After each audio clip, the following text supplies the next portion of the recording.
ಇವತ್ತು ನಮ್ಮ ಎರಡನೇ ವ್ಲಾಗ್ ಶುರು. ಎರಡನೇದಾಗಿ ಸಿಂಪಲ್ ಆಗಿ hello hi good evening friends, welcome to our new YouTube channel Stars of Tumakuru.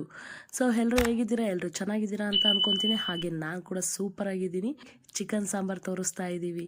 So ತಡ ಮಾಡೋದು ಯಾಕೆ, ಬನ್ನಿ ಅದಕ್ಕೆ ಏನೇನು ಬೇಕು ಅಂತ ನೋಡ್ಕೊಂಬಂದ್ಬಿಡೋಣ.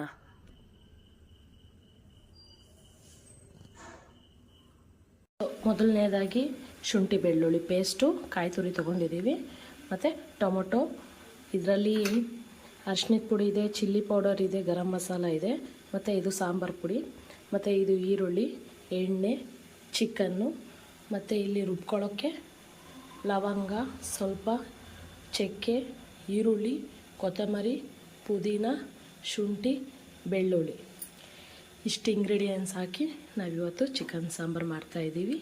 ಸೊ ಪ್ರೊಸೀಜರ್ ಸ್ಟಾರ್ಟ್ ಮಾಡೋಣ. ಫಸ್ಟು ರುಬ್ಕೊಂಬಂದ್ಬಿಡೋಣ. ಅದಕ್ಕೆ ಕಾಯಿ ತುರಿ, ಟೊಮೊಟೊ ಮತ್ತು ಈ ಇಷ್ಟು ಇಂಗ್ರೀಡಿಯೆಂಟ್ಸ್ ಹಾಕ್ಬಿಟ್ಟು ನಾವು ರುಬ್ಕೊಂಡು ಬರೋಣ. ಅಲ್ಲಿವರೆಗೂ ವೆಯ್ಟ್ ಮಾಡಿ ಅಂತ ಹೇಳೋಕ್ಕಾಗಲ್ಲ, ರುಬ್ಕೊಂಬಂದ್ಬಿಟ್ಟಿದ್ದೀವಿ. ಬನ್ನಿ ಇವಾಗ ಇನ್ನು ಮಿಕ್ಕಿರೋಂತಹ ಎಣ್ಣೆ, ಶುಂಠಿ ಬೆಳ್ಳುಳ್ಳಿ ಪೇಸ್ಟು ಮತ್ತು ಈರುಳ್ಳಿ, ಚಿಕನ್ ಎಲ್ಲ ಹಾಕ್ಕೊಂಡು ನಮ್ಮ ಚಿಕನ್ ಸಾಂಬಾರನ್ನ ರೆಡಿ ಮಾಡೋಣ. ಓಕೆನಾ? Let's start. ಮೊದಲಿಗೆ ನಾವು ಕುಕ್ಕರ್ನ ಸ್ಟವ್ ಮೇಲೆ ಇಡೋಣ. ಸೊ ಸ್ಟವ್ ಅಂಟಿಸಿದ್ದೀನಿ. ಈಗ ಮೊದಲಿಗೆ ಕುಕ್ಕರ್ಗೆ ಎಣ್ಣೆ ಹಾಕ್ಕೊಳ್ಳೋಣ.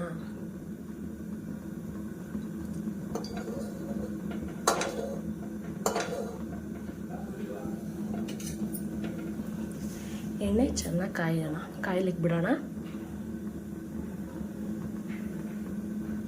ಸೊ ಈಗ ಎಣ್ಣೆ ಕಾಯ್ದಿದೆ, ಈರುಳ್ಳಿ ಹಾಕ್ಕೊತಾ ಇದ್ದೀನಿ.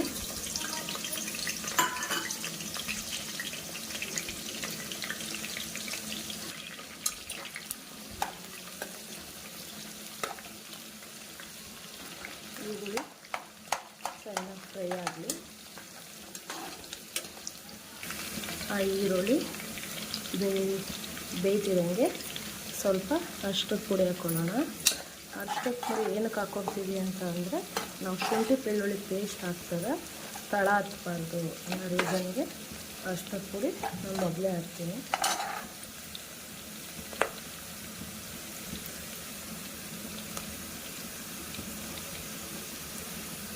ಸೊ ಈಗ ಶುಂಠಿ ಬೆಳ್ಳುಳ್ಳಿ ಪೇಸ್ಟ್ ಕೂಡ ಹಾಕೋಣ.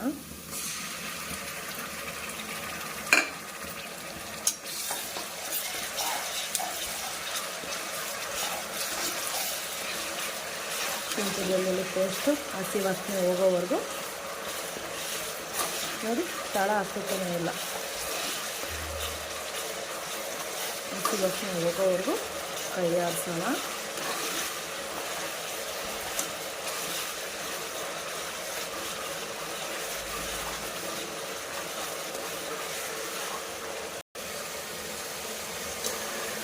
ಒಂದು kg ಚಿಕನ್ ತೊಗೊಂಡಿರೋದು.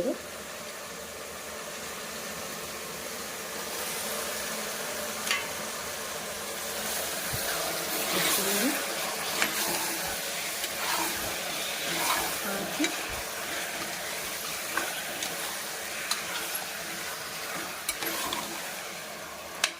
ಮಿಕ್ಸ್ ಮಾಡೋಣ.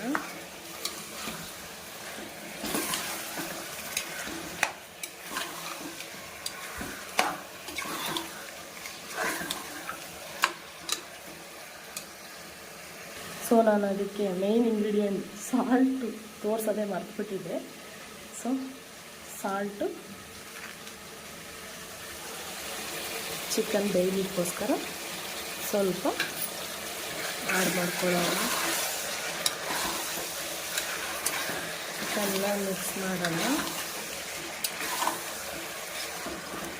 ಹಾಗೆ ನಾವು ಚಿಕನ್ ಸಾಂಬಾರು ಮಾಡಬೇಕಾದ್ರೆ ಇನ್ನೊಂದು ಏನು ಅಂತ ಅಂದರೆ, ಬಿಸಿ ನೀರು ಕೂಡ ಸಹ ನಾವು ಕಾಯಿಸಿಟ್ಕೊಳ್ಬೇಕು. ಏನಕ್ಕಪ್ಪ ಅಂತಂದರೆ, ಚಿಕನ್ನು ನಾವು ಬಾಯ್ಲರ್ ಕೋಳಿ ತೊಗೊಂಡಿರೋದ್ರಿಂದ ಚಿಕನ್ನು ಬೇಗ ಬೆಂದ್ಬಿಡುತ್ತೆ. ನಾವು ಒಗ್ಗರಣೆಲೆ ಅರ್ಧ ಬೇಯಿಸ್ಬಿಟ್ಟಿರ್ತೀವಿ.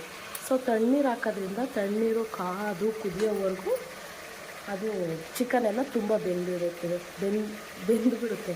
ಸೊ ಆ ಇಂಟೆನ್ಷನಿಂದ ನಾವು ಫಸ್ಟೇ ಬಿಸಿನೀರನ್ನ ಕಾಯಕ್ಕೆ ಇಟ್ಟಿರಬೇಕು. ಸೊ ನಾನು ಆಲ್ರೆಡಿ ಬಿಸಿನೀರು ಕಾಯಕ್ಕೆ ಇಟ್ಟು ಸ್ಟವ್ ಆಫ್ ಮಾಡಿದ್ದೀನಿ. ಇದನ್ನು ಒಂದೆರಡು ನಿಮಿಷ ಎಣ್ಣೆ ಒಳಗೆ ಬೇಯಕ್ಕೆ ಬಿಡೋಣ. ಸೊ ಈಗ ಚಿಕನ್ನು ಅರ್ಧಕ್ಕರ್ಧ ಬೆಂದಿದೆ. ಇದಕ್ಕೆ ನಾವೀಗ ರುಬ್ಕೊಂಡಿದ್ವಲ್ಲ ಈ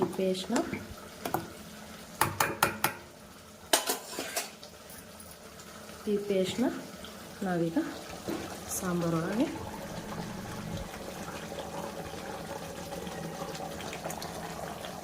ಹಾಕೊಳ್ಳೋಣ.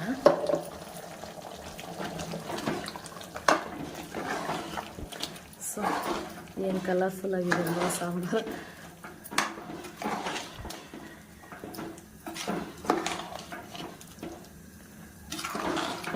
ಇದಕ್ಕೆ ಇವಾಗ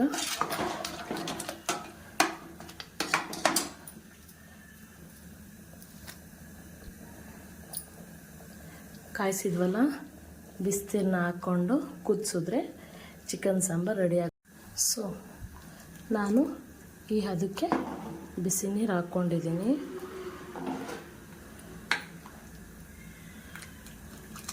ಇದಿವಾಗ ಚೆನ್ನಾಗಿ ಕುದಿಬೇಕು.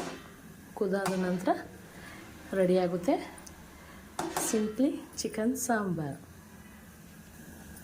ಮತ್ತು ಹಾಗೆ ಆವಾಗಲೇ ಚಿಕನ್ ಬೇಯೋಕ್ಕೋಸ್ಕರ ಅಷ್ಟೇ ಉಪ್ಪು ಹಾಕಿದ್ದು. ಸೊ ಈಗ ಆ ಕನ್ಸಿಸ್ಟೆನ್ಸಿ ನೋಡಿಕೊಂಡು ನಾವು ಇನ್ನೊಂದು ಸ್ವಲ್ಪ ನಮಗೆ ಬೇಕು ಅಂದರೆ ಉಪ್ಪು ಹಾಕ್ಕೊಬೇಕು. ಉಪ್ಪು ಹಾಕ್ಕೊಂಡು ಒಂದು ಮಿಕ್ಸ್ ಕೊಟ್ಟರೆ ಚೆನ್ನಾಗಿ ಕುದ್ರೆ ಚಿಕನ್ ಸಾಂಬಾರು ರೆಡಿಯಾಗುತ್ತೆ. ಕುದ್ದ ಮೇಲೆ ಮತ್ತೆ ತೋರಿಸ್ತೀನಿ. ಸೊ ನೋಡಿ ಸಾಂಬಾರೆಲ್ಲ ಎಣ್ಣೆ ಬಿಟ್ಕೊಂಡು ಕುದೀತಾ ಇದೆ. ಸೊ ಈ ಕನ್ಸಿಸ್ಟೆನ್ಸಿ ಚಿಕನ್ ಸಾಂಬಾರು ರೆಡಿ ಇದೆ ಅಂತ ಅರ್ಥ. ಸೊ ನಿಮ್ಮ ಮನೇಲೂ ಸಹ ಇದೇ ಥರ ಟ್ರೈ ಮಾಡಿಕೊಂಡು ಟೇಸ್ಟ್ ಮಾಡಿ ನೋಡಿ ಹೇಗಿದೆ ಅಂತ ಕಮೆಂಟ್ ಮೂಲಕ ತಿಳಿಸಿ.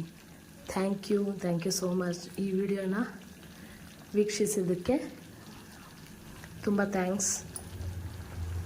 ಸೊ ಹೀಗೆ ನಮ್ಮ ಚಾನಲಲ್ಲಿ ಇನ್ನಷ್ಟು ವಿಡಿಯೋಗಳಿಗಾಗಿ ಲೈಕ್ ಮಾಡಿ, ಶೇರ್ ಮಾಡಿ, ಕಮೆಂಟ್ ಮೂಲಕ ನಿಮ್ಮ ಅನಿಸಿಕೆ ಅಭಿಪ್ರಾಯಗಳನ್ನು ತಿಳಿಸ್ತಾ